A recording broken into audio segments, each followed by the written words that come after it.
माझ्या एका पेशंटची मी सोनोग्राफी करत होते. तिचा 5वा महिना चालू होता आणि तिचं म्हणणं होतं की मॅडम आता पुढच्या 2-3 दिवसांनी ग्रहण येणार आहे आणि माझ्या सासूबाईंनी तर खूप साऱ्या गोष्टी मला सांगितल्यात की त्या दिवशी जेवायचं नाहीये, बसून राहायचंय. जो काही 7-8 तासाचा तो वैदिक काळ दिलेला आहे त्यामध्ये मला फक्त बसून राहायचंय, बाथरूम पण यूज करायचं नाहीये. तर खरंच या सगळ्यांची गरज आहे का? तर तुम्ही पण प्रेग्नंट असाल आणि असे सगळे प्रश्न जर तुम्हाला पडले असतील तर हा व्हिडिओ तुमच्यासाठी आहे. नमस्कार, मी डॉक्टर अश्विनी देशमुख, स्त्रीरोग व वंध्यत्व निवारण तज्ञ. तर ग्रहणामध्ये प्रेग्नंट महिलांनी काय काळजी घ्यायला पाहिजे, तुम्हाला घरातल्यांनी जे काही निर्बंध घालून दिलेले असतात ते खरंच पाळण्याची गरज आहे का, आणि ग्रहण आणि बाळामध्ये येणारे जन्मदोष याचा खरंच काही संबंध आहे का, या सगळ्या विषयांवरती आज आपण प्रकाश टाकणार आहोत. तर सगळ्यात आधी आपण समजून घेऊया की ग्रहण म्हणजे नेमकं काय आहे. तर आपण शाळेमध्ये शिकलोय की ग्रहण ही एक खगोलीय घटना आहे. जेव्हा सूर्यग्रहण लागतं तेव्हा आपल्याला माहिती आहे की सूर्यापासून आपल्याला प्रकाश मिळत असतो पृथ्वीला, आणि त्यामुळे सूर्य आणि पृथ्वी याच्यामध्ये जेव्हा चंद्र येतो तेव्हा सूर्याचा डायरेक्टली प्रकाश हा पृथ्वीवरती पडत नाही आणि त्यामुळे पृथ्वीवरती अंधार होतो आणि ग्रहण लागतं. त्याचप्रमाणे चंद्रग्रहण कधी लागतं, तर जेव्हाही चंद्रग्रहणाच्या वेळेस सूर्य आणि चंद्र याच्यामध्ये पृथ्वी येते. सूर्याचा प्रकाश चंद्रावर न पडल्यामुळे आपल्याला चंद्र दिसत नाही आणि म्हणून चंद्रग्रहण लागतं. तर ह्या पूर्णपणे खगोलीय घटना आहेत. तर सूर्यग्रहण किंवा चंद्रग्रहण अशा या दोन्ही वेळेस असे कुठलेही विषारी वायू किंवा विषारी किरण बाहेर पडत नसतात की ज्याच्यामुळे तुमच्यावरती किंवा तुमच्या बाळावरती काही परिणाम होऊ शकतो. आता हे लहानपणापासून आपल्याला माहिती आहे की सूर्यग्रहणाच्या वेळेस मात्र त्या थोड्याशा जागेतून खूप प्रखर किरणं बाहेर येतात आणि त्यामुळे आपण डायरेक्टली उघड्या डोळ्यांनी सूर्यग्रहण बघू नये हे आपल्याला लहानपणापासून शिकवले. तर फक्त एवढीच काळजी तुम्ही ग्रहणामध्ये घ्यायची आहे की जेव्हा पण सूर्यग्रहण लागतं तेव्हा उघड्या डोळ्यांनी आपण ते ग्रहण बघू नये, कारण की त्याचा आपल्या रेटायनावरती परिणाम होऊ शकतो. परंतु ह्या ग्रहणाचा आणि बाळामध्ये येणाऱ्या जन्मदोषाचा काहीही संबंध नाहीये.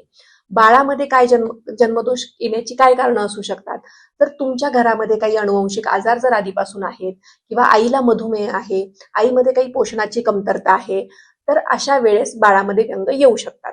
त्याचा आणि ग्रहणाचा काहीही संबंध नसतो. मी तर असं ऐकलंय की ग्रहणामध्ये अक्षरशः काही काही महिलांना सांगितलं जातं की जर तुम्ही सुरी वापरली तर बाळाचा ओठ फाटलेला निघतो, तुम्ही जर सुई धागा वापरला तर बाळाच्या हृदयामध्ये होल होतं. तर हे सगळे व्यंग जे आहेत याचा आणि ग्रहणाचा काहीही संबंध नाहीये. हे दोष येण्यामागची कारणं मी तुम्हाला जी समजवली ती असू शकतात. त्यामुळे ग्रहणामध्ये तुम्हाला जे सांगितलं जातं की एकाच जागेवर बसून राहायचं, अगदी बाथरूमला सुद्धा जायचं नाही, सुई वापरायची नाही, नंतर चाकू वापरायचा नाही, तर असं बिलकुल करू नका. नंतर जेवण सुद्धा करू देत नाहीत, झोपू देत नाहीत. तर याचा उलट बाळावरती परिणाम होऊ शकतो. कारण कसं आहे की प्रेग्नन्सीमध्ये महिलांना खूप वेळा बाथरूमला जावं लागतं. गर्भाशयाचा आकार वाढल्यामुळे ब्लॅडरवरती प्रेशर आलेलं असतं. मग त्यांनी जर बाथरूमला न जाता युरिन तसंच रोखून ठेवलं तर उलट मग त्यांच्या पोटामध्ये दुखतं. एकाच जागेवर बसून राहिल्यामुळे त्यांची पाठ कंबर दुखून येते. तुम्ही जर त्यांना 7-8 तास त्या पूर्ण वैदिक काळामध्ये काही खाऊ पिऊ दिलं नाही तर त्यांची साखरेची मात्रा त्यांच्या शरीरातली कमी होऊ शकते, त्यांचा बीपी कमी होऊ शकतो आणि याचा उलट बाळावरती खराब परिणाम होऊ शकतो. नंतर आता माझ्याच प्रेग्नन्सीमध्ये नेमकं ग्रहण लागलंय आणि मग खरंच या ग्रहणामुळे माझ्या बाळामध्ये व्यंग येईल का, अशा सुद्धा टेन्शन खूप महिला घेतात आणि त्यांनी या घेतलेल्या टेन्शनमुळे त्यांचा बीपी वाढू शकतो. त्यामुळे या अशा सगळ्या अफवांना प्रेग्नन्सीमध्ये ग्रहणाच्या काळामध्ये बिलकुल बळी पडण्याची गरज नाहीये. मी तुम्हाला आता समजवलं तसं ग्रहण ही एक खगोलीय घटना आहे.